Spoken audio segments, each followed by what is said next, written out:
Corbyn Bosch একজন ৩০ বছর বয়সী দক্ষিণ আফ্রিকান অলরাউন্ডার, যাকে এবার পাকিস্তান লিগ্যাল নোটিশ পাঠালো। আগামী ২২শে মার্চ থেকে আইপিএল শুরু, শেষ হবে ২৫শে মে। অন্যদিকে পিএসএল মানে পাকিস্তান সুপার লিগ শুরু হচ্ছে ১১ এপ্রিল, শেষ হবে ২৫শে মে। মানে প্রায় একই সময় ভারতের আইপিএল আর পাকিস্তানের পিএসএল এর খেলা চলবে। বর্তমানে পাকিস্তান টিম নিউজিল্যান্ডে ম্যাচ খেলছে, এরপরই শুরু হবে পিএসএল।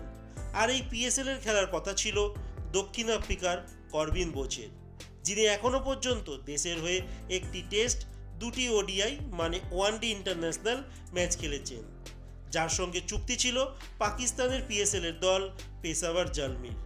কিন্তু বর্তমানে আইপিএল এর দল মুম্বাই ইন্ডিয়ান্সের দক্ষিণ আফ্রিকার খেলোয়াড় লিজার্ড উইলিয়ামস আইপিএল শুরুর আগেই চোট পান, আর তার জায়গায় মুম্বাই ইন্ডিয়ান্স তাদের স্কোয়াডে দক্ষিণ আফ্রিকার অলরাউন্ডার করবিন বোচকে অন্তর্ভুক্ত করে, যার জন্য করবিন বোচ পিএসএল এর পেশাওয়ার জালমি থেকে নিজের নাম তুলে নেয়।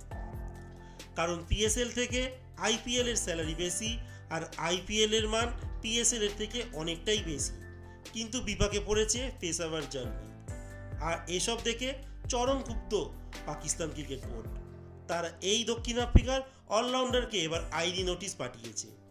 আপনাদের কি মত আপনারা কমেন্টে জানাতে পারেন।